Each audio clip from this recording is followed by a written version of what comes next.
On this episode of Crowdfunding Nerds, we're joined by Mike Ibeji of Pandora Celeste. We cover shipping rates, troubleshooting the mid-campaign slump, dealing with cancelled pledges, crafting campaign updates, and planning stretch goals. Let's get into it. Game begin.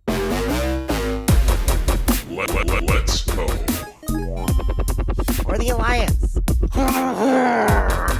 Amazing. Hey everybody, and welcome to another awesome episode of Crowdfunding Nerds. I am your host, Andrew Lowen, and I am joined as always by Sean and not Rick. In Rick's place, we have Mike Ibeji of Gun Tower Games. Welcome to the show, Mike. Thank you very much, Andrew. Very good to be here. Very good. And you have a really awesome project that you successfully funded on Gamefound called Pandora Celeste. But what is most interesting, really, I guess, kind of the focus of our topic is I want to learn about your experience kind of before and during the campaign, but in particular, the mid-campaign slump, because you had a lot of insight that I think will really benefit all of our listeners, no matter really their experience level. But I think that it should be a really great discussion. So that's kind of what the focus is on today. So the mid-campaign slump of a Gamefound campaign, and it's going to apply just as well to Kickstarter. So let's start first by Mike, why don't you introduce yourself and your company, and share a little bit about yourself so that people can understand where your case comes from. Thanks, Andrew. Yeah, I'm Mike, Gun Tower Mike of Gun Tower Games, and we basically created Gun Tower Games so that we could promote and market and ultimately publish Pandora Celeste, which is my gleeful love letter to sci-fi monster movies. It's basically a passion project. I love these movies.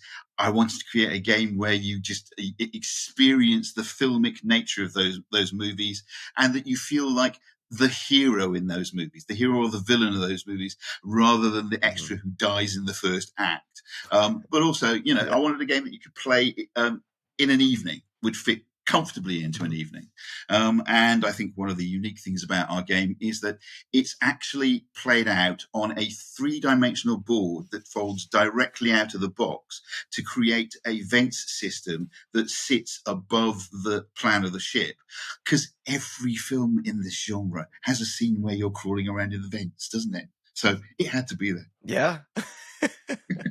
That's amazing. I immediately think of Alien, course, and Sergeant Ripley, right? Absolutely. That is definitely, I would say, is extremely memorable. But when I watched so we did your marketing, right? We got to work together, and for your pre-campaign and whatnot. And I was looking at your assets, and there was a video that you did showing the game, and you were just like, I'm going to do an unboxing. And in the first 30 seconds, I expected you to slide the box top off, and you just opened it like it was, I don't know, like it had a zipper or something, and it just like all of a sudden just fell out onto the table and became a ship. Like, what the heck did this guy just make? A box that turns into a ship? This is amazing. Let's put that on an ad. How can we? And that ad, I have to say, guys, ad worked really, really, really well for us. We've still got people signing up to our landing pages and signing up to Gamefound because they've stumbled across that ad. It was a really, really good decision to go with that. Yeah. Well, it's hard to find. One of the things that we try to figure out early on as possible is what is the hook of your game? What is the thing that's going to make it stand out?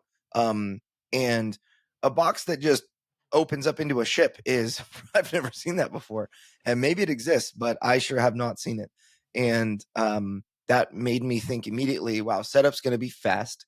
And it's just was very thematically appropriate. Like the Pandora Celeste is the ship and the box, and it opens to see the inside. It almost reminds me of like when I was a kid playing Legos. Absolutely. Yeah. And it was basically a solution to a design problem, because we wanted a 3-dimensional vent system, and we had to figure out a way of creating a 3-dimensional vent system. And it suddenly occurred to me that, why don't we use the card insert, the thing that holds all the pieces in the cards, as the 3-dimensional vent system? And then it was just a case of figuring out how to create something that would unfold around that to create the game. And like you say, you can set it up in 15, 20 minutes when you know what you're doing. It's a really fast setup, really fast teardown, and you have a fun game in between. That's awesome. So now, that's so let's dive into the pre-campaign marketing. And what did you know ahead of time? What knowledge did you seek? And really, I guess, what, as you reflect back, what went well? What would you do differently? Well, first of all, we did our research. I work in television, so I'm pretty good at very, very quickly figuring out what needs to be done, and what to know. One of the things I did was I came across Crowdfunding Nerds, and Crowdfunding Nerds has got so much good information about what you need to do. And from my point of view, we were a small indie company with a tiny marketing budget. We couldn't compete with the big boys at all. I could barely afford advertising. I could afford to maybe pay 2 content creators, big name content creators, if that. And that was it, So we had to follow your paradigm, and your paradigm works really, really well. This whole Crowdfunding Nerds model of creating a virtuous circle. So we spent about 2 years just basically taking this game around conventions, any game club that would host us, any other venue that would host us, basically just playing the game with people, showing the game to people, getting them to sign up, getting them to give us their emails, and then just talking to them. And that created a really enthusiastic group of followers. The only problem was it wasn't a very big group of followers.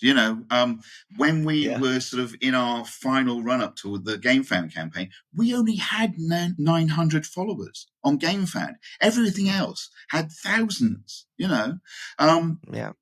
The thing that concerned me most was, one of the things that you guys talk about is create an enthusiastic backer base. Yeah. Create people, send them to Discord, get them on Facebook, talk to them, have a dialogue, get them enthused, get them to suggest things to you and so forth. And everything I was trying just didn't seem to be working. But on the other hand, anytime we sent out an email blast, before it got diluted by, people coming in from Facebook ads and so forth, we were getting an 80% open rate and a 40% click-through rate.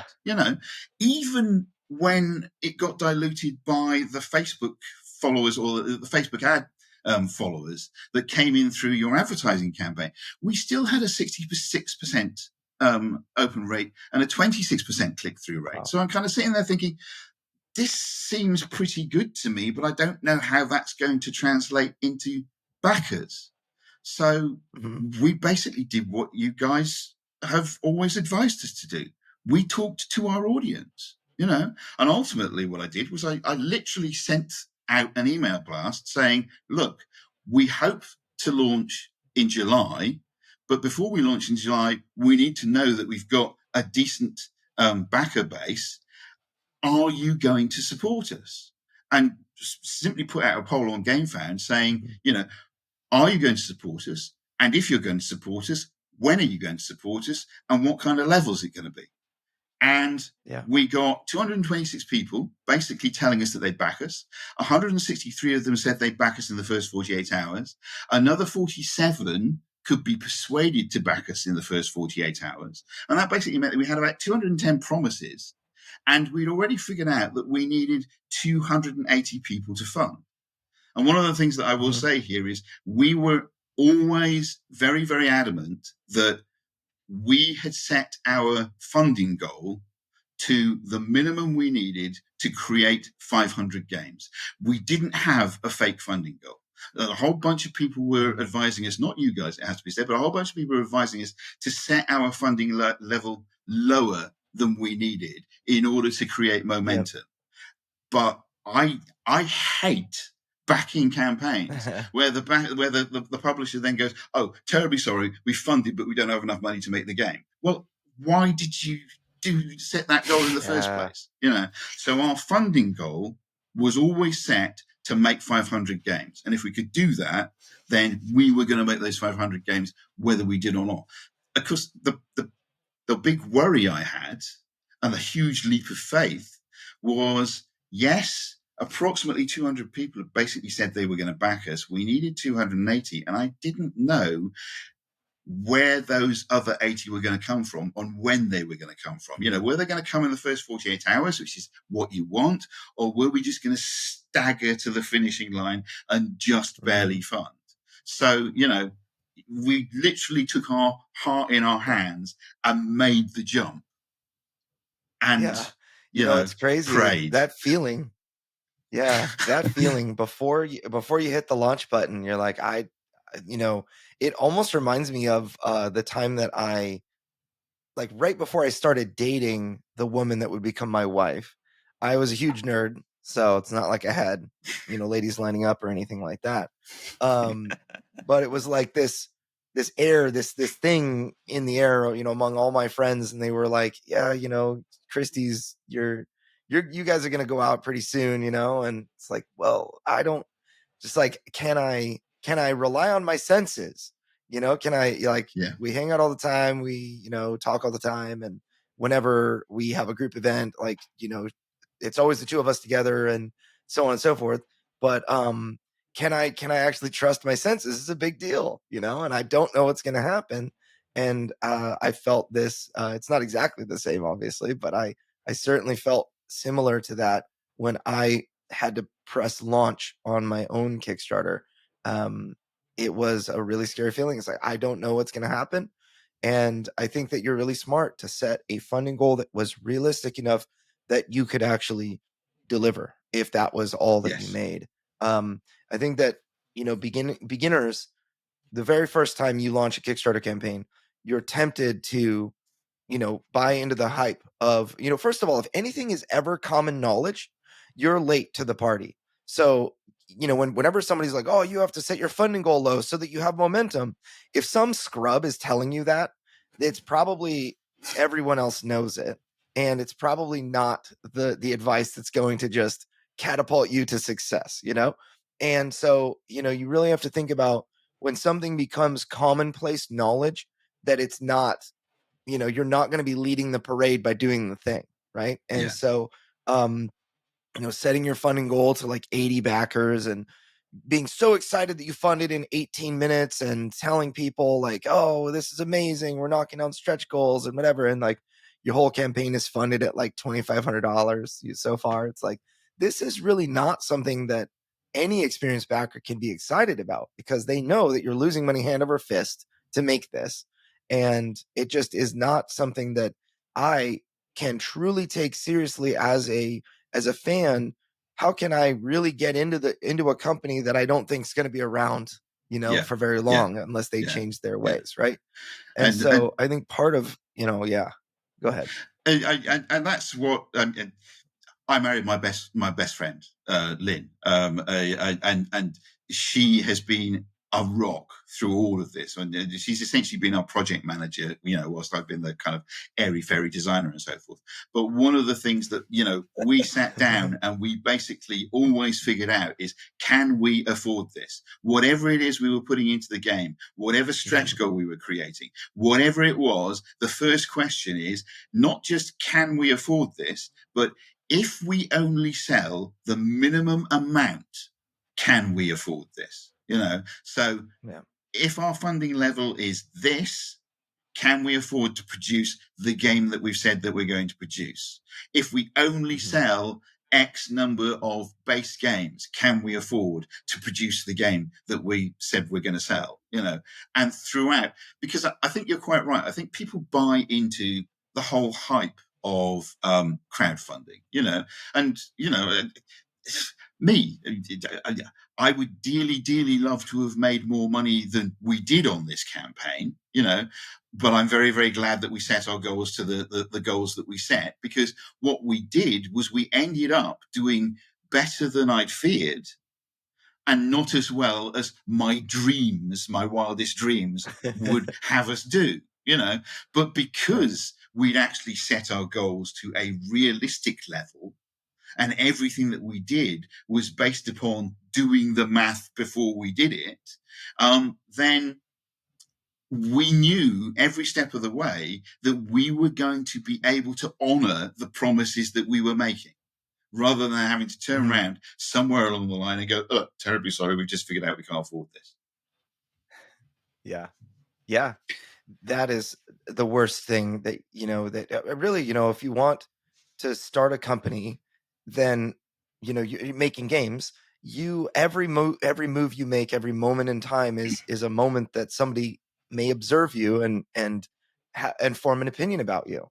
And then that one moment that they happened to see you could be one of your worst moments. And then they're never going to be a fan, just because that was the one time that they interacted, or that they were open interacting and they saw something negative.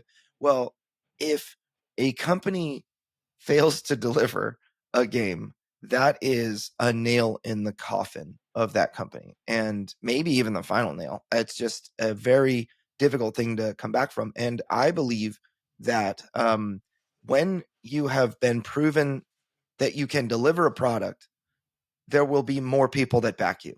This is something that I remember fearing in 2021 when I launched, is that I am a first-time creator. Nobody has any reason to believe that I can actually deliver this, other than what I'm trying to tell people. Anything I could latch onto. Like I read my I made a profile on Kickstarter, and it was about low-end games and that kind of thing. And at the time, I did about 40 Kickstarter campaigns. I had marketed about 40 others. And that's what I wrote in like the risks and challenges section. Like, I've done this, I've got other clients that I, can counsel me, and I've got good manufacturing partners and this and that. And it was funny. I was pulling every single thing I could, that just any reason that somebody might latch onto to say, okay, this guy might be able to deliver. But it's just really hard if you can't say, I've successfully funded and delivered a product that was amazing. Then there are going to be less people that back you, and that's just the reality. But you're not going to launch your very first project and it's and be I don't know, like right now the Stormlight RPG is I guess the Cosmere RPG is on Kickstarter right now. Brandon Sanderson, a lot of people are looking at that thinking, wow, I wish my RPG project could do that much. It's at $6 million right now or something on day 2. And that's Brandon Sanderson and we've talked about him before. He has worked diligently over many decades to get to where he is, and he's delivered fantastic products for that many decades. And we're not, we're at the beginning of our journey. Many of us, and many people listening to this, and so to the most important thing is to start somewhere, and where you finish does not have anything to do with where you start. It's just about diligence, hard work, and that kind of thing. So I think what you're doing is really smart, and I think a lot of people should absolutely kind of take take lessons from that. Recognizing not trying to be all things to all people, but just to be realistic with yourself, so that in the end you will be able to deliver a product that people love, and all of those people will they now have a very positive first-hand experience that you can build into a serious future. So anyway, absolutely. So Mike, since we're talking about you being a first-time creator, what influenced your decision to go to Gamefound instead of Kickstarter? I know a lot of people might just say, I want to play it safe. Kickstarter is a well-established audience there, but you made a conscious decision, a deliberate decision to go to Gamefound. Maybe just tell folks about that thought process. Here is where I think we need to talk about the nemesis in the room. The game I've designed is a love letter to sci-fi monster movies. It's a love letter to Alien, Predator, The Thing, Terminator, Invasion of the Body Snatchers. The Donald Sutherland Invasion of the Body Snatchers is still one of the most fantastic movies I've ever seen. It scared the willies out of me the first time I saw it. Brilliant. And the natural home now of fans of sci-fi monster movies is the natural home of Nemesis. And the natural home of Nemesis is Gamefound. You know, Nemesis Retaliation just broke all records and made $12 million, you know, or euros, whichever it was, you know. Mhm. I don't expect to make 12 million euros with my first game for all the reasons that you've just said, Andrew. You know, people have got to learn to trust me first, you know. But I had an experience in 2018. In 2018, Nemesis came out. I'd already designed Pandora. My mates absolutely loved Pandora. We were having a great time. But Nemesis, and I was at that point thinking about getting Pandora to a point where I could maybe publish it. Then Nemesis came on the scene, and I shelved Pandora because we all thought, fantastic, here's the alien game we've always been looking for, you know. So I went online in 2018 to back Nemesis. And what popped up when I went online to back Nemesis was a little thing that basically said, if you like this game, you might also like this game. Tiny little game called Lifeform, which was another alien game. And because I'm a gamer and because I'm an omnivore, I went, ooh, another take on sci-fi monster movies. Fantastic. And I backed that as well. And, you know, I kind of watched it. And Lifeform made about $90,000 and was 451% funded by the time it finished. So I thought, okay, Nemesis Retaliation has got 64,000 followers. If just 1% of those followers see me on Gamefound and think, ooh, another alien game, what a fantastic idea, then we're 200% funded. So that's why I chose to go on Gamefound, despite the fact that everybody, including you guys, were basically saying to me, actually, as a first timer, you'll get more exposure on Kickstarter, and it's probably a better idea for you to go on to Kickstarter. You know, whether that was a good idea, I think we will find out as we carry on with this podcast. But that's why I decided to go on Gamefound. I had a similar, well, I guess I had to decide for myself. I ended up, obviously in 2021, Gamefound wasn't an option. And when I went to Kickstarter with Deliverance, and now when I'm coming back, September 24th, we're going to launch on Kickstarter. And I really thought about it. And I had, the team at Gamefound was wanting me to take Deliverance to Kickstarter. They were offering me some incentives. There were certain incentives if you joined up by, if you committed by like January or whatever, then you would get certain freebies and whatnot. And I was talking to somebody over there and just like debating on the merits of Gamefound over Kickstarter. And I actually think that they're very close. I kind of sided with Kickstarter 60-40 over Gamefound, but it was close. I feel like one more year and I may have elected to go Gamefound, because the reality is Gamefound has less traffic than Kickstarter, but all the traffic that Gamefound does have, which is over 1 million unique visitors, compared to Kickstarter's, what is it, like 3 million or something? Gamefound has fewer projects, and it's a lot easier to get noticed. And that by itself could actually end up meaning somebody, is able to stand out on Gamefound, whereas they might not have on Kickstarter. If you're guaranteed to get the Project We Love badge on Kickstarter, then, maybe go there. Or if you get a push by Awaken Realms on Gamefound, if they would commit to sending an e-blast to all the Nemesis people, then go there. But otherwise, it's kind of a tough decision. To be honest, I think it's less of a tough decision for someone of your stature. So, Deliverance did really, really well. You're expecting Council of the Fallen to do even better. And I think where Gamefound works really, really well is for big projects. Gamefound is... If a project's a big project and it makes a splash, it'll work really, really well on Gamefound. I think smaller projects will continue to struggle for a while until Gamefound figures out a way of upping the profile of smaller projects. Yeah, I agree. I think that a lot of the biggest projects will do well no matter where they go. So like, I backed Chip Theory Games, Betrayal of the Second Era, their Elder Scrolls game on Gamefound, and I don't care where that was. It could have been on Indiegogo, and I'd have been all in. Yeah. Because they're awesome. And I wonder though, if it was on Kickstarter, would it have made more money? And that's like the big question. Whenever anybody, and this is something that I've always talked to folks on Gamefound, because Gamefound is new. There are always these questions that are almost kind of unfair to ask.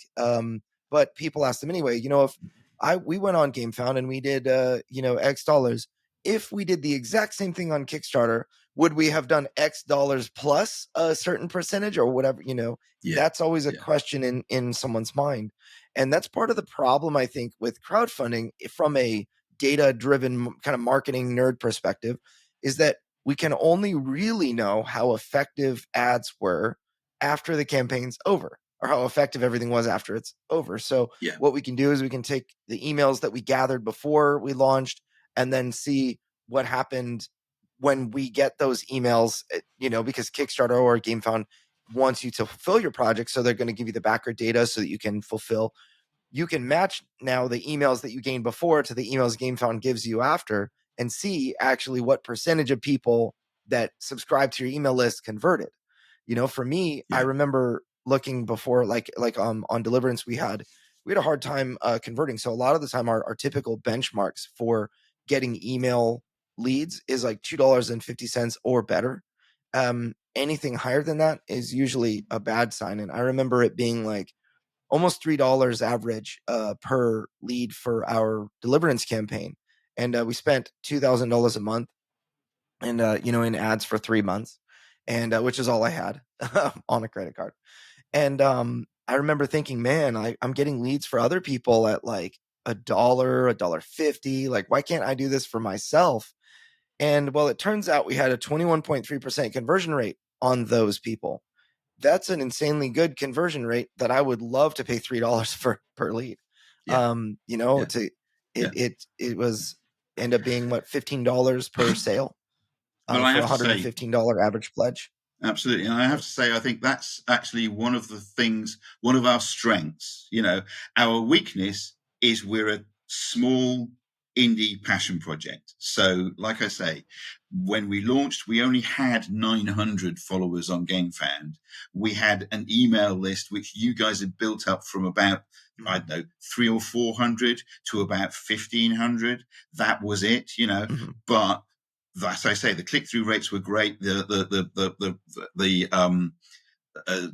conversion rates were good, or looking good. When we launched, 250 people backed us on day one. By day two, we had funded in 32 hours. You look at the numbers of Gamefound followers that we had an over 30% conversion rate, which was fantastic, and you were talking about our ad prices. Those ads you guys did for us, the box ad, that was it was costing 63. What was it? 63 pence a click, something like that. It was going gangbusters. It was doing really, really well, and the other ads that Sean basically helped me set up for the actual Gamefound campaign itself, they were doing, 73 pence a click or whatever, so they were doing really, really well as well. So, people who bought into the game really, really well. Our problem was not that many people were buying into the game because we didn't have a massive reach, if you understand what I'm saying, because I couldn't afford to spend £2,000 a week on advertising, we had to kind of cut our cloth accordingly, and of course what that meant was, we funded in 32 hours. I've got a little story about how I discovered how I funded, if you'll just humor me, because basically I was so nervous that I just didn't want to watch the clock. So I went out to my local games group that Wednesday, basically, so that I would play games and not be thinking about the campaign as we headed towards the final 48, the 48-hour mark. It was the same day that England was in the semi-final of the World Cup. And with 2 minutes to go in that game, somebody said, we're 2-1 up and there's 2 minutes to go. And everybody basically ran to the nearest screen they could find to watch, except me. I ran to the nearest place that I could get a signal and opened my phone to see what happened. And so 1 minute before the final whistle sounded on that England game, I suddenly went, yes! We've done it! And the entire room turned and looked at me and went, Mike, they haven't blown the final whistle yet. And I don't care about the football. We just got funded. So anyway, we funded in 32 hours, which was fantastic, But what I'm here to talk about is then what happened after? We hit a brick wall. And, to mix my metaphors, it was like someone had stepped on the hose pipe and the water just stopped, From almost hour 48 onwards, we were in what is known as the dreaded mid-campaign slump. And nothing prepares you for nothing prepares you for this. I'd done my research. I knew the mid-campaign slump existed, but as far as I was concerned, the mid-campaign slump was a little bit of a dip in the middle of the campaign. But it's Tumbleweed City. Nothing happens. Absolutely nothing happens. At best, a few people a day back you, and at worst, they start pulling their pledges. And you're sitting there with your head in your hands going, what are we doing wrong? Because you just do not expect it unless you've experienced it in the past. And I think Lynn and I realized that we actually had to do something about this when we posted a quite cheerful standard holding update. And the response to that, because Gamefound tells you what people do the minute after they've clicked on your update, we lost 200 more pounds, And at that point, we looked at one another and went, okay, we really need to stop this rot. And so we did what you guys have always advised us to do, which is we talked to our audience again. And we did it in a variety of different ways. Lynn basically sent out an individual email to every single person who had cancelled. We'd already been sending individual emails out to anybody who backed us to say thank you for backing us, But Lynn then sent an individual email to every single person who pulled their pledge, asking them why. And I just obsessively went through all of the comments that we had, identifying the most common causes of backer concern in the early days of the campaign. And we identified that we'd basically done three things wrong. I'd made one massive rookie error very, very early on, and we had made two fundamental mistakes. And actually, by the time the campaign ended, we realized we made four fundamental mistakes, but we only knew about two of them at that point. So, that's where we were. The rookie error. What are these? Yeah. The rookie error was something that could be easily fixed, but it made us look like idiots, basically. In the run up to the campaign, various people, potential backers, have been asking us whether we were going to do languages. There were a lot of people who wanted it in French, and we figured out that we could do it in French if we got 150 people backing in the French language. And I asked Gamefound what the best way of keeping track of that was. And they basically said, give people language options, but make it clear to them in those language options that this language option will only kick in, we'll only consider it if we get 150 backers. So I diligently went through all of our pledges, basically putting the language options in. What I didn't realize is that the default language is not English. I just assumed, because Gamefound was in English, that the default language was going to be English, and I just had to give every other language option. So when people logged on in those first hours to back the game, they were presented with every language other than English. And we started getting panicked emails from people, comments from people saying, oh, we can't back in English. Now, it was really, really easy to fix, but it just made it look like we didn't know what we were doing, And like you say, backer confidence is everything. So that was my rookie error. But the fundamental mistake, or the first of the really big fundamental mistakes, is we set our shipping estimates too high. And we did that for a really, really good reason. I told you already, we did our math, So we went out and we got quotes from every single shipping company we could possibly think of getting quotes from. We had conversations with most of them. And we then decided that we were probably going to go with one of the bigger, more reputable companies in the field, which I, as a backer, had really, really good experiences with anytime they were shipping to us, fulfilling to us. But they were quite pricey, but they were also quite frank with us and saying, look, shipping costs have increased 40% since April. They're going to go higher, and you need to be aware of that. So we'd set our shipping estimates at a realistic level. Of course, the only problem is backers aren't interested in the fact that shipping rates are going up. All they see is that the last game they backed cost them $20 to ship, and we're asking $30 to ship. Or Asia Pacific, we're asking $50 or $60 to ship. And so a whole bunch of people were basically saying to us, we're not going to back you until you've fixed the shipping rates. Yep. And that was fine.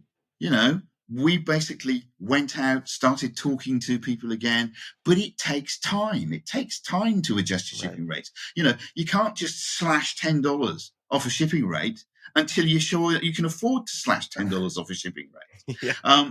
Unless you want to just kick the can down the road and make people upset in 6 months, right? Absolutely. And we had examples of that, didn't we? We had the Icefirian Guard, we had Mythic Games that was constantly upping their shipping rates. We even had Simon, stinging you with massive shipping rates. We didn't want to do that. We really didn't want to be that company. So we basically kind of said to people, we'll go away, we'll see if we can get the shipping rates down. And that took about a week. But during that time, what we should have done, we should have put out an update saying to people, we're looking into shipping rates, it's looking positive, give us a week. We didn't. What we did was we just sent out a cheerful, let's tell you about another little bit of the game. Here's introducing Lil Nasty, the ship's mascot, And the response was people just started pulling their pledges. When we finally got the new shipping rates up and were able to basically say, look, we can reduce this by, $10 here, $10 there, and we decided that we would subsidize certain parts of Asia Pacific, so that we were able to reduce it even more. People responded to that update by backing us to the tune of £450 immediately after reading that update. So once we were able to address it and turn that corner, we were able to get people back on side. But once again, it's a valuable lesson in just talking to your backers. Keep them informed every step of the way. Even if what you're informing them of is, we don't have an answer yet, but we're working on it. Because if you don't, they just assume you don't know what you're doing and start leaving. Right. Yeah, that's such a wow, what a great set of lessons in there. I mean, I tend to be long-winded in my emails. And if you're on my email list, and so you're going to get a number of paragraphs about each individual thing, because I just can't keep it succinct. And or at least one thing, you're going to get a giant wall of text. And so what I find is, at first I was very concerned about my writing style. I tend to say a lot, and others are opposite of me. They don't say much. But what I've learned over time, and I just kind of I just was like, I'm just going to do what I normally do in other industries and see how it works for tabletop.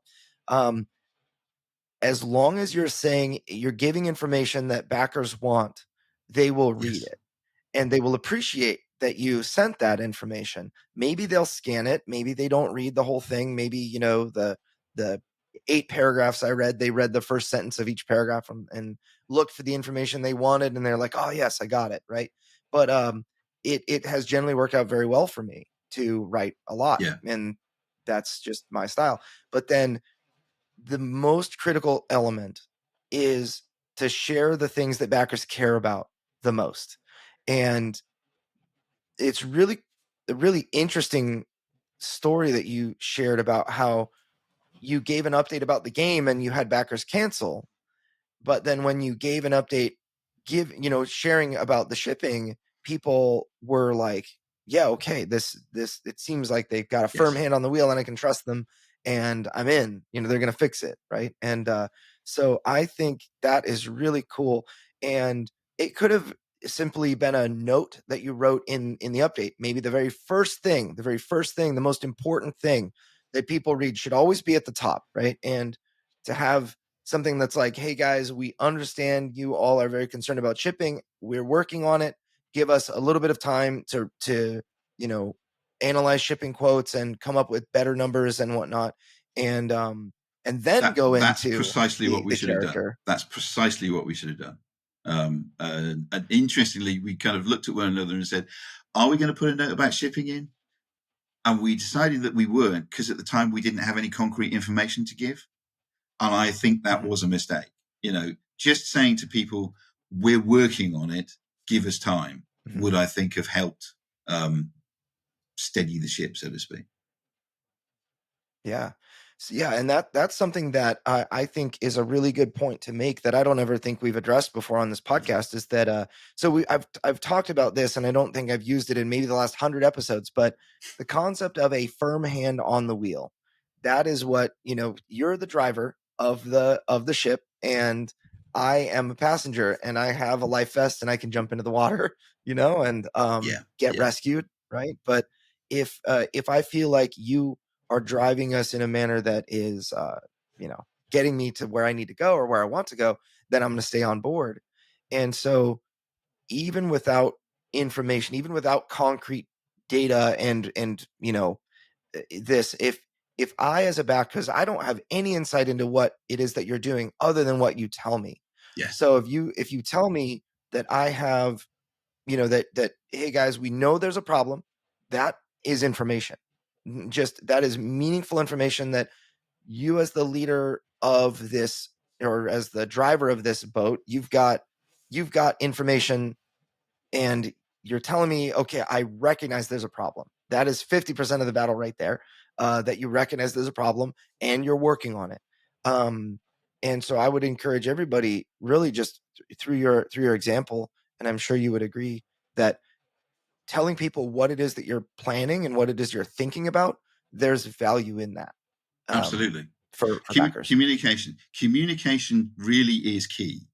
And one of the things that we have noticed is in all of the responses that we've been getting from our followers and our backers, whether it's in the comments or in individual emails that responded to, us reaching out to them, everybody says, we really appreciate and we recognize just how responsive you are, just how you are essentially answering every comment in the comments feed, how you're responding to anything that we reach out about, and being honest about it as well. It's not, there's no point. Minis, perfectly good example of this. To be honest with you, minis are to a certain extent an issue because they are on a small scale quite expensive to produce. If you can produce 1,000 minis, you can spread the development cost of those minis across 1,000 minis. If you're only producing 100 or so minis, that development cost either gets swallowed up or it makes the minis expensive. And people were basically asking us, are the stretch goals that you're producing, are they going to have minis? To which our honest answer is, first of all, we need to know how many minis we have to produce in the stretch goal. And then we need to know how many mini packs of the core game we've sold. And we can use that as a metric to figure out how much the minis are going to cost. But they are going to cost more than they would usually cost, but people actually appreciate you being honest about that rather than going, yeah, no problem. We'll give you every single mini in the box, because ultimately down the line, you do that and you end up in the position of various games companies that I won't mention who just cannot deliver on those promises, and once again, we don't want to be those people, but that kind of gets me to my next big fundamental mistake, or our next big fundamental mistake, which was stretch goals. Now, you don't put, if you're sensible, you don't put in a stretch goal at a level unless you're absolutely certain that the funds that are going to be brought in by people getting to that stretch goal is going to be able to pay for that stretch goal and give you a little bit on the side, either as a cushion or as the profit for your hard and diligent work. And so we basically sat down and we figured out exactly what we needed to do that, what our stretch goal levels needed to be. And we basically figured out that it was about, we could push it to about £5,000, $6,000, basically. Though, to be honest with you, we probably need to extend that a little bit further to feel a bit more comfortable. But, we could do that. So we set our stretch goal levels to, increments of $5,000, $6,000. And I assumed, because every Kickstarter, Gamefound campaign I as a backer have ever followed that's been successful, you hit your funding level, you hit your first stretch goals, you're off to the races. The whole thing just kind of becomes a bit of a hype train. It starts to roll. And so I assumed that, people would just basically pile in, back the game, be really, and, hit stretch goal after stretch goal after stretch goal. Fantastic, fabulous, we're off to the races. Of course, when you hit the wall, when you hit the mid-campaign slump, and you set your stretch goal level to X $1,000 next, and all you're getting is the occasional dribble of a couple of $100 a day, or if you're lucky, $400 a day, and then somebody cancels their pledge, and then somebody else cancels your pledge, and you're back to square one. You're like just not moving forward. You are simply not moving forward. And so, as the money dried up, go on. Yeah. No, go ahead. I was going to say, in our experience, we had people getting like kind of sad. They were like, "We're not making enough money. We're never going to get that last character. Or we're never going to get that next character." Is that kind of what you're getting at? That's how. Yeah, exactly. Your experience too? Because of course, when the money dried up, we weren't hitting our stretch goals, because what we'd done is we'd set up the campaign for new people to pump money into the campaign to hit those stretch goals.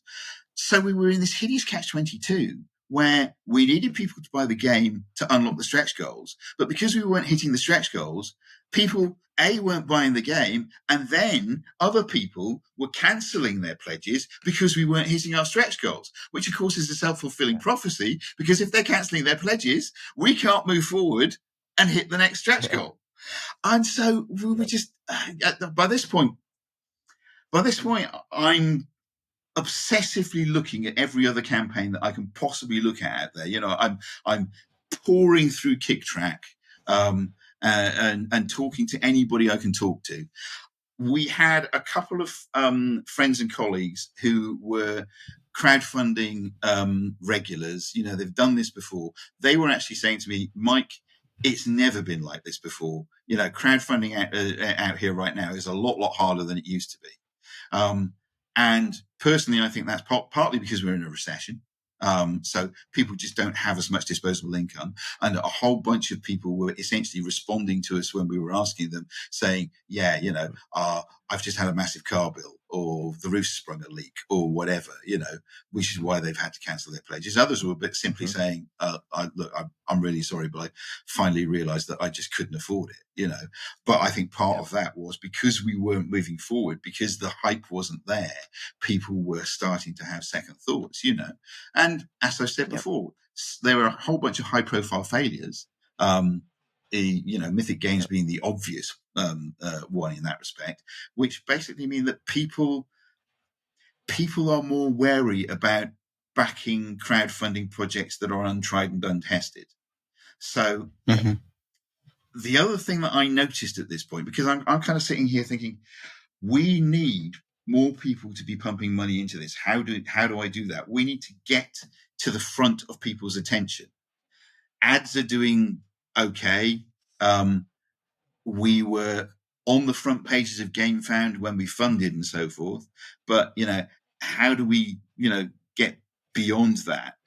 And I actually noticed that there were a couple of other campaigns that started at the same time as us. And I won't name them, but their backer conversion rates were nothing like our backer conversion rates. As I say, we had 900 followers, 300 of them backed us in the first 32 hours. There were others who had 11,000 followers, but their conversion rate was less than 4%. And I actually do believe that Gamefound followers are not a good metric for backers at all. From the various analyses I've done and so forth, but essentially where they were succeeding in a way that we weren't is they were getting on people's radar because the cost of their game was about 3 or 4 times, if not more, than the cost of our game. We had very carefully priced our game so that it essentially came in just under the price of our main competition. And our main competition basically had beautiful, well-crafted minis and so forth, and we didn't want people to be looking at that game and going, yeah, well, that game only costs $110, $120. This game costs $100. Why am I going to buy this game? Because it doesn't have anything like the amount of minis in it or whatever, So we basically set our prices to a reasonable level. But that basically meant that, one person bought our game, they put $90 into our project. A person bought this other game, they put $300 into the project.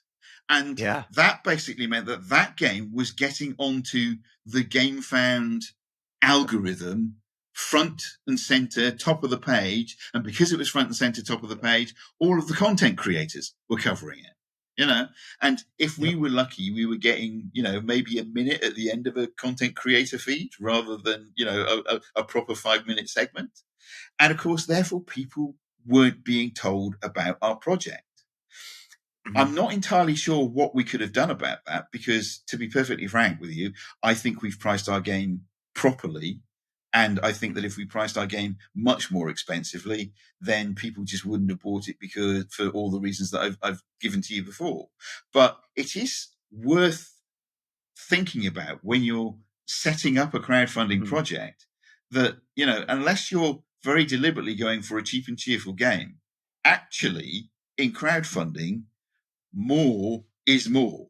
If you can give people the ability to spend a lot of money on you, then that money then gets reflected in the algorithms. And that's actually something I would love to dive into a little bit more. There was a part of I was just talking with Sean actually right before our podcast went live about the cost, what should I price the Deliverance expansion at? And we've got our costs now and whatnot, and we're thinking about it. And if I price at, and so what we did was actually what you said, we polled our community and said, look, if we want to charge between $69 and $89 for this expansion. If we charge $69, that means we can put less in the box. If we charge $89, we can put more. So what would you rather have? More angels and have the price point, like more playable characters basically, and have the price point closer to $89, or fewer angels and have the price point closer to $69? And then we asked another question: what would you prefer, having more, like a more robust campaign, or with like more things to open, like more boxes to open with secrets inside, or less, but like a more straightforward linear campaign with cheaper and closer to $69? And we had between 2/3 to 3/4 of all of our people said they wanted the more expensive thing. Yeah. And they, in general, that was dominantly what we saw. And I will say, 25 to 33% of your people, if they would like a less expensive thing, then maybe, consider. And actually, we're going to be able to hit. I think we're going to be able to please everybody because we don't have to charge $89 for all the things. But it's a really tough thing. And so in the end, I was talking with Sean, like, well, what if we charge $69 just because it's Kickstarter, and like give people a really good deal versus $79. Sean was like, well, I think people would just pay $79. I think it's just a good enough thing. And that made me think, well, there's a lot more that we can do just by increasing the cost by $10. I mean, I could subsidize shipping by $10, and it would just look better, right? Instead of a $30 cost to ship, it'd be $20, even though you're and so the equation just looks more favorable.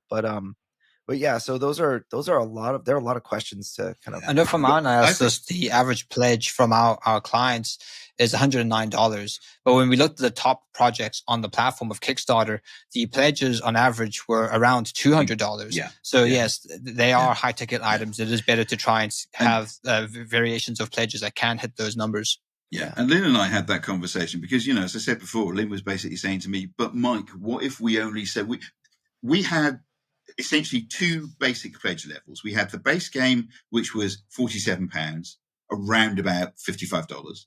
And we had the deluxe game, which was £70, around about $90. And Lynn was saying, well, we're going to do quite well if we can sell the deluxe game. But if all we sell is base games, then we're going to struggle. And that was one of the points where I basically said, trust me. Just trust me on this. I've done my research. I've looked at the way these campaigns work. We are going to outsell base games with deluxe games by a margin of at least 5-1. Actually, I was totally and utterly wrong. We outsold by a margin of about 200-1. Because, people looked at the offer. They saw what a good deal they were getting compared to the base game from the deluxe game. And they went for it, Now, a small handful of people, have kind of said, it's still quite expensive. But it's a small handful of people. And there's always going to be a small handful of people who are going to say that, But the problem that we had is we needed people to be buying those games in order to pump money into the campaign. And then a super fan of ours, who actually came to do me a favor.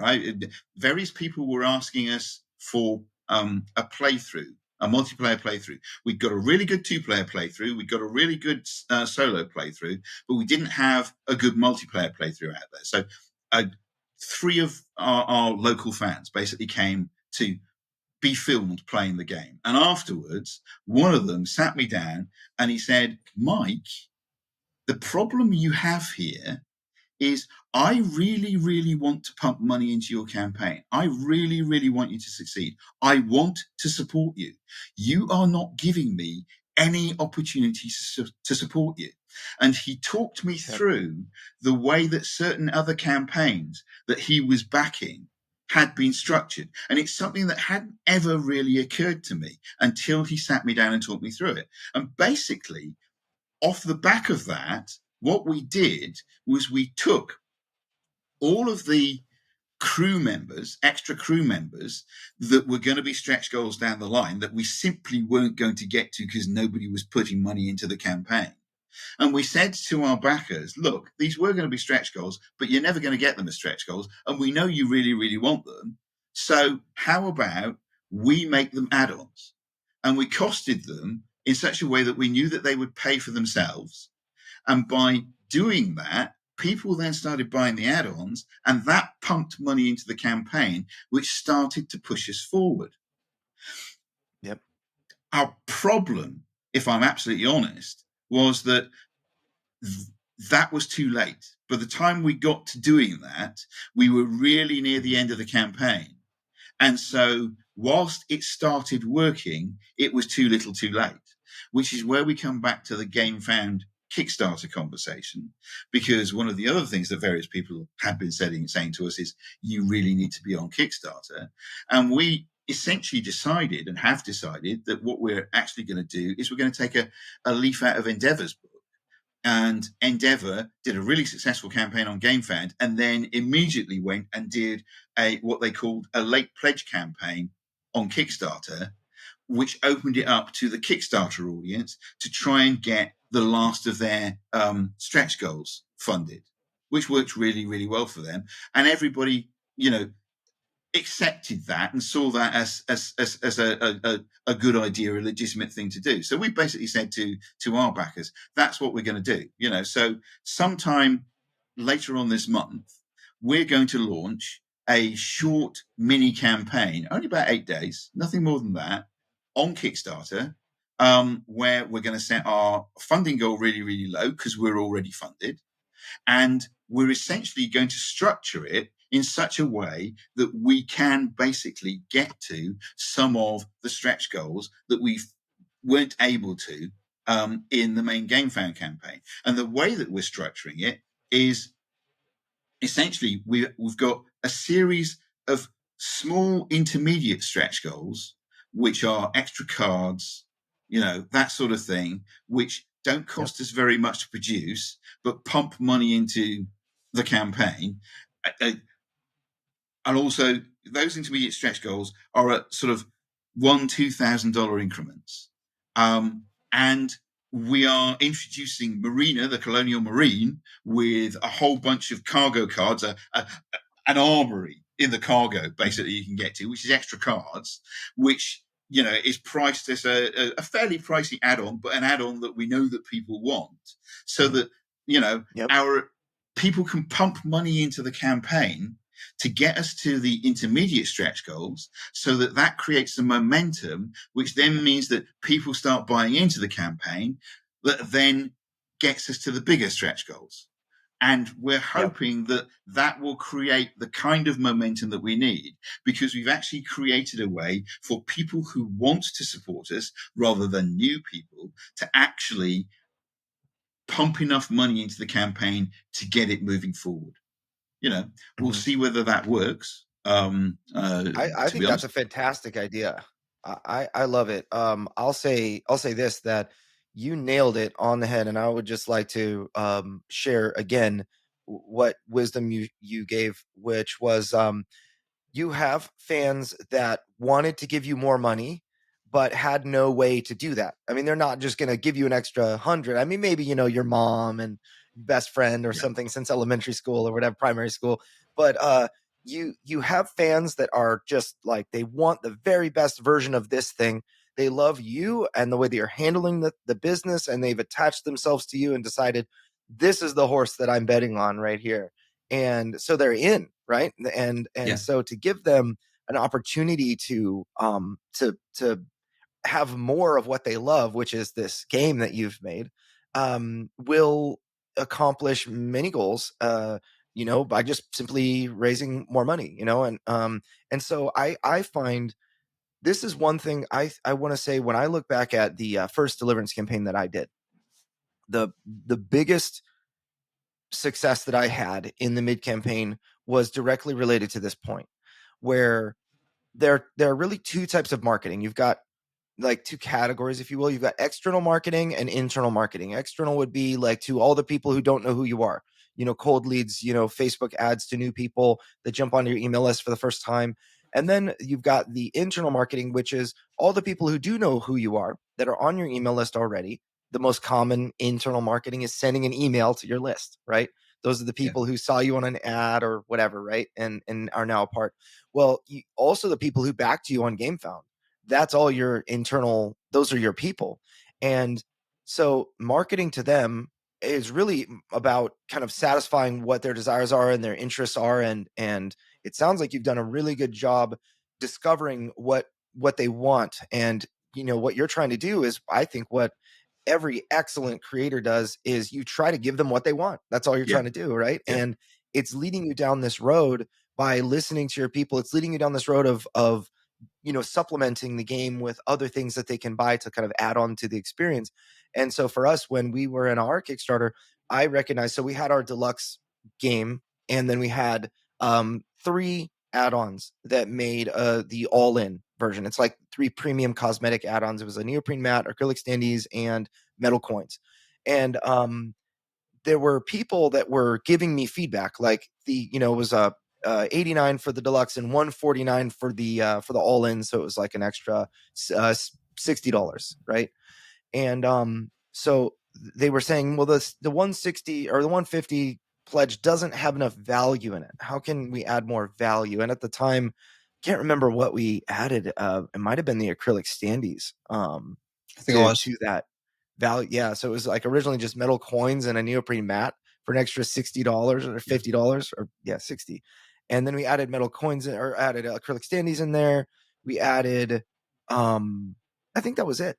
But then the value became strong enough that people upgraded their pledges. And I recognized at the time, my goal now in the mid-campaign slump where everything is tumbleweeds, like you said, is and silence, is trying to market to my people the value of upgrading their pledge from deluxe to all in.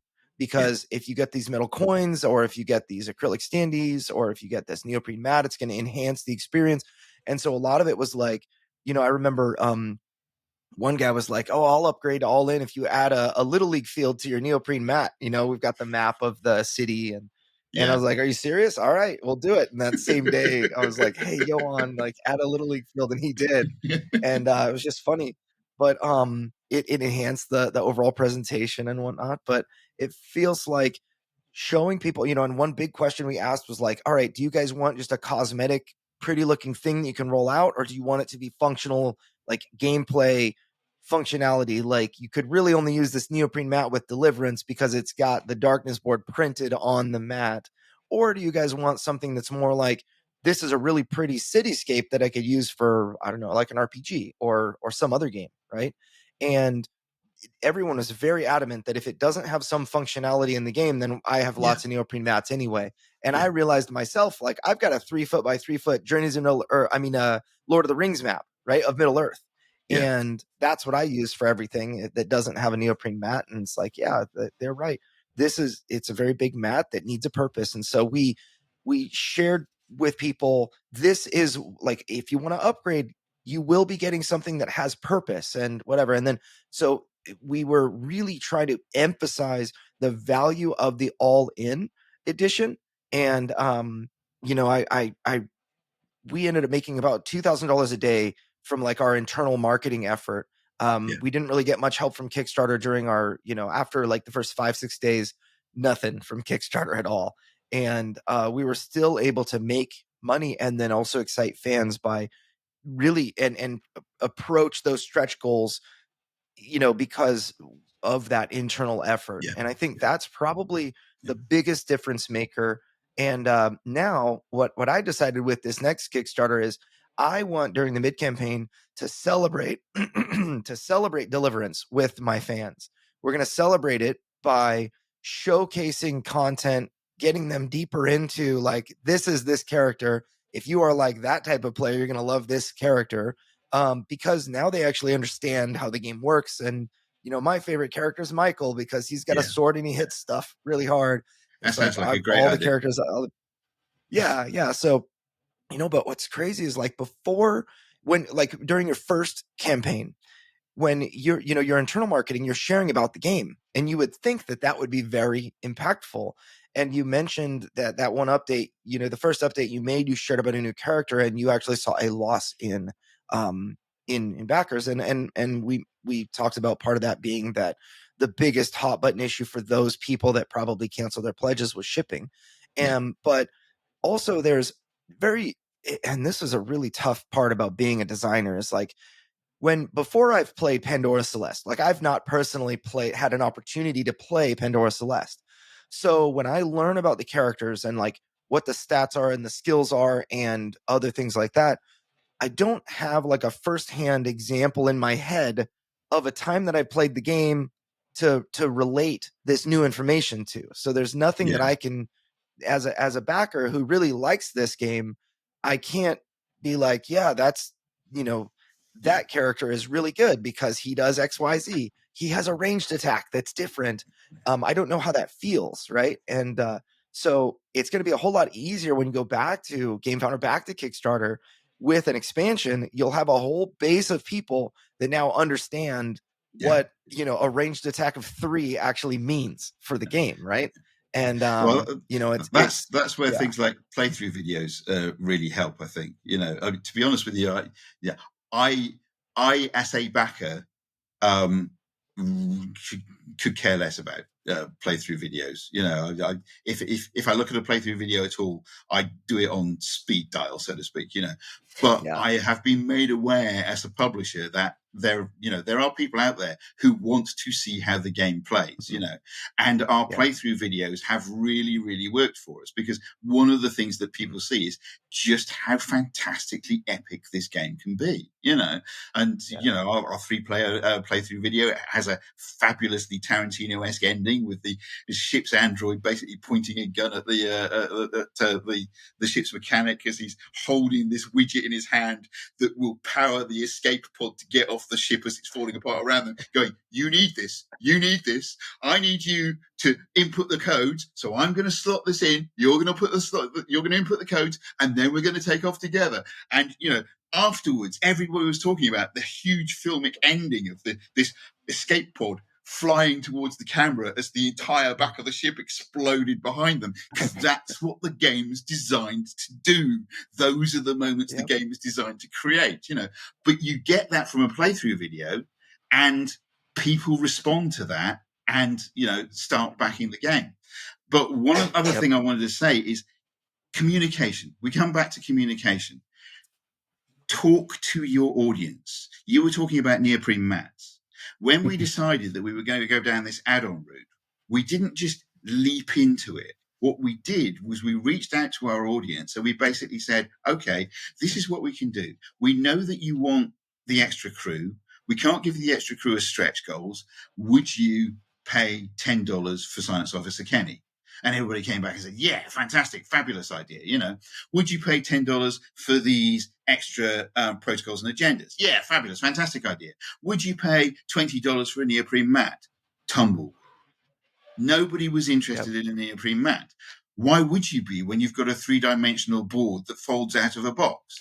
If we'd just gone, oh, right, let's put out neoprene mats and had 1 or 2 people backing that, you've then got to produce a minimum quantity of neoprene mats to service those 1 or 2 people. So before you jump in as a publisher, especially as a small indie like us, talk to your audience, find out what they want, and then give it to them in spades. But don't assume that you know what they want before you do that, because otherwise it's going to cost you a shed load of money that you can't afford. Yes. Mike, one thing I'd like to ask you, I know that you were keeping a close eye on cancelled pledges. Did you find any trends within cancelled pledges? Like, for example, on Tuesdays, did you find that's when a lot of people tended to cancel pledges? And that might be because new projects are listing. As far as we can see, we got what I consider to be a very, very high percentage of cancelled pledges. And I'd be interested to know whether you agree with this.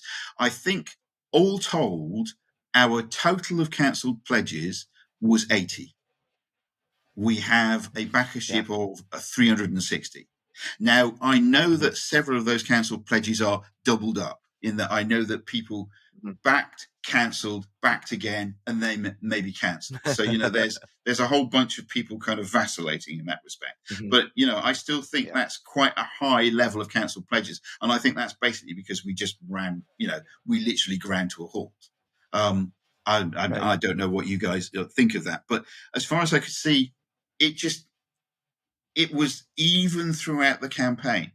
And that was one of the really, really painful things about it, because we'd get 2 people backing us and we'd go, yeah, fantastic. And then someone else would back us, the next few days. Fabulous. We're starting to move forward again.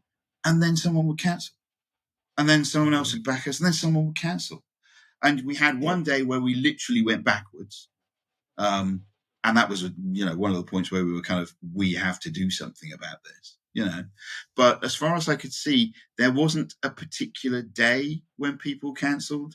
It was just this constant, frankly demoralizing drip, drip, drip of every time you thought you were moving forward, somebody would cancel their pledge and pull you back again, which was painful.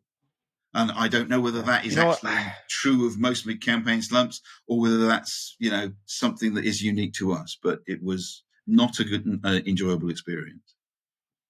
I will say I received advice. It was on KickstarterLessons.com. Jamie Stegmeier's blog for that I read. He made it so that on Kickstarter you can select which types of emails you receive or which types you don't. And the backer cancellation emails, he actually marked that he would that he didn't want to receive those. So every time a backer cancels, every time a backer pledges, yay, right? But he didn't want to know about the cancellations. And so I did the same thing, just thinking, it's just going to hurt it's going to take a month off of my life seeing all these cancellations, right? I don't need the stress. It's going to happen, and I'd rather not see it, unless I looked for it. But I did get like a daily update on what happened. And you get, the number of backers, the number of cancellations, the number of people who increased their pledges, and the number, that sort of thing. Abandoned pledges as well, I noticed, which is just weird. Yeah. Right. And I noticed that on our Deliverance campaign, we'd get like 30 to 40 backers a day, which was a lot. And we'd get like 10 to 20 cancellations a day, which I felt like was a lot. I was like, what's happening? Like, why are 10 to 20 people every day canceling their pledges? And like, it's like our marketing was doing really, really well or something, but then we have a lot of people cancel, and I wasn't really able to connect with all those people to figure out what's happening. Is that like a high number? But it just felt scary, and that was like during our mid campaign, and I just remember thinking at the time, like, man, if I could find a way to stem and staunch the bleeding, then our campaign would go from 2,000 a day to 4,000 a day, just overnight. It'd be like this massive change. And I think that some of the things, like you were saying, the people they lose hope because you're not knocking down stretch goals fast enough, so I'm just going to jump off the ship. It's not a winner anymore, or whatever. I'm not backing this horse. It's not a winner anymore, kind of thing. But I find that there's this concept of those that back Kickstarter projects or crowdfunding projects in the tabletop space. There are two major qualities of these people. One group is okay with delayed gratification, and actually, I think everyone who backs a project on Kickstarter at some point is okay with delaying gratification, and that is actually something that is not super common among people. So people want things now. They want to buy things on Amazon now, even though I could go to my local game store and buy it for maybe the same price. I could just buy it on Amazon and be done and get it like right away. And the smallest amount of effort for the maximum amount of, instant gratification. And Kickstarter backers have a certain fortitude that the general market does not, where they are giving a present to their future self. And that is just simply, there is joy to be had, though, which is being a part of this journey, being, and kind of latching on to creators. And so that, I think, is very important. You don't want to give one update in a 30-day campaign because, you want people to be able to experience the journey with you. And so there is this element of delayed gratification. And I think that those that cancel, they are very fair weather. They're looking for the instant gratification, or they're looking to, find the campaign that they can latch onto that's going to be the thing that they can cheer with everybody because they're just looking to belong somewhere. I remember, The Witcher was it was like over $4 million earned at the time, and that was going on at the same time as Deliverance was. And I just remember, a lot of people were like, hey, yeah, I backed this one instead of The Witcher, or, people saying, oh, I'm not sure, should I back The Witcher or this one? And The Witcher was the one that earned 4 million and mine earned 300,000. So which one do you think generally won? And so maybe it was the fact that there was another campaign that was similar. I do think, especially nowadays, and we just kind of went over this last week in our podcast, which was there were like, I want to say like 3,200 funded projects on Kickstarter in the tabletop space in the year of 2022.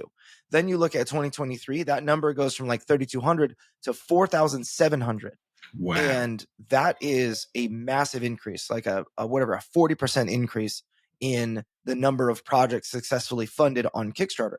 But the revenue on Kickstarter dipped. Gamefound ate into the revenue a lot. Overall, we went on our a record last week talking about how the overall crowdfunding space has increased in revenue, but Kickstarter has seen contraction because Gamefound and BackerKit are taking a little piece of the pie.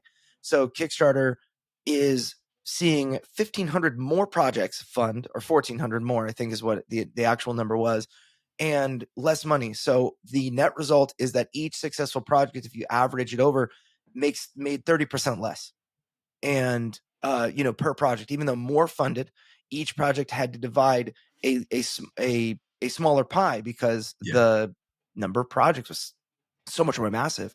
And I think that the amount of competition that exists now is just higher than ever, and it's going to continue to increase. It's and the how you stand out and everything like that. It's just it's going to be a little bit more tough to get noticed, and so a lot of these challenges are going to I think first time creators are going to have a harder time, but people like yourself that come back to Kickstarter a second time, or maybe I went to Gamefound and now you're going to Kickstarter, like that Endeavor case study. I'm really excited to see, by the way. I can't wait. I'm in on your next campaign. I'm excited about that one. But Thank you very much. I'm excited to see what will happen, with that. And I think that your game is leveled up, your ability to just put together a good story page, right? Like the thing that people look at on Kickstarter, your pledge levels, everything else, it's just going to be better, right? And so I think that's something that everybody needs to kind of consider. Is it's a little bit tougher to get noticed. It doesn't necessarily require more money to get involved. I just think that the expertise is there's just so much to know, and like until you run your first project, you don't really have the capacity to hold it all in your head, until you have something to reference, right? Yeah. I think one of the big advantages that we have, I go back to, we were small, but we had a great conversion rate, is most people, not everybody, of course, but most people who play the game absolutely love the game and, actually sort of talk about the game to other people and themselves and so forth. And I think that hopefully, when we come back with an expansion campaign or whatever, will help us, because I think people who have played the game are going to come back to it, because I say it myself, but it's a good game and you get a fantastic experience out of it. And hopefully that will equate to good returning backer return. In the end, I think that that's what really matters. The backers, no matter the quantity, the number of people that enjoyed their experience and actually opened the box and played it and, have a firsthand experience with the game, those are the people that are going to be your champions for the next games. I'll give one last bit of encouragement to anybody listening to this. Awaken Realms. We talked about Awaken Realms and Nemesis. Nemesis Retaliation did over $12 million. Awaken Realms' first project did 54,000 pounds. That was 500 backers, 54,000 pounds. That was Awaken Realms' first project. Was that This War of Mine, or was that before This War of Mine? No, they did minis. They did a set of minis. I want to say the first big project of This War of Mine. Let me see. I'm actually going to look real quick. They did so their first project is miniatures. They had 500 backers. They did gaming terrain, which had 600 backers, and then they released This War of Mine. So they were proven to deliver in two separate projects. and they kind of started cutting their teeth on things. They did This War of Mine, then The Edge, then Lords of Hellas. And Lords of Hellas was their biggest project up until that point. And but they didn't start big. They started small, just like us. And but I think they built a deserved good reputation for delivering high quality games. I know that there are some people out there who don't like the type of games that they produce, but my experience of Awakened Realms is they've always delivered. Even during the pandemic, they delivered what they said they were going to deliver, and the quality of the games that they produced was fantastic. And that is why Nemesis Retaliation earned them $12 million, because anybody who backs an Awakened Realms game knows that they're going to be getting a high quality product, basically. So Absolutely. They deserve it, and kudos to them for it. Can I just before Mike, we finish? Oh, go on. Yeah, sure. No, I was just going to ask if you had any parting words. So maybe this is the place to do it. Indeed, yeah. I would just like to say a huge thank you to my wife, Lynn. Basically, without Lynn, I could not have done this. And on my 50th birthday, Lynn asked me what I wanted for my 50th birthday. And you have to understand that this is in the context of she gave me a massive 9-foot slate bed snooker table for my 40th birthday. So, and I was kind of, well, you know what we're like. If we want something, we'll buy it when we want it. We're reasonably well off. I can't think of anything I want except to, publish a novel or publish a game. And Lynn turned around and said, well, I can't help you publish a novel, but I can help you publish a game. Here we are. I'm 50. Amazing. And we're about to publish a game. So thank you, Lynn. I adore you. And I couldn't do this without you. And you have been the rock of my life. So thank you so much. Wow, that's so awesome. Lynn, if you're listening to this whole podcast, then I think you're pretty cool too. And I'm definitely gonna take notes, because that's how I feel about my wife. I just don't think I could put it as eloquently as that. So thank you so much, Mike, for joining us on the podcast. And again, Pandora Celeste hitting Kickstarter here soon, so look out for that. And Robot Richard, send us on out. Well, that's all the time we have for this week's episode of Crowdfunding Nerds. For more resources, articles, and to listen to past podcasts, please visit us at crowdfundingnerds.com. And if you have a crowdfunding question, we also have a page on our site where you can send a message directly to us. Please visit crowdfundingnerds.com/question. And if your question is a great question, we may include it in a future podcast. Thank you all again for listening to this week's episode, and we'll see you next week. Stay nerdy.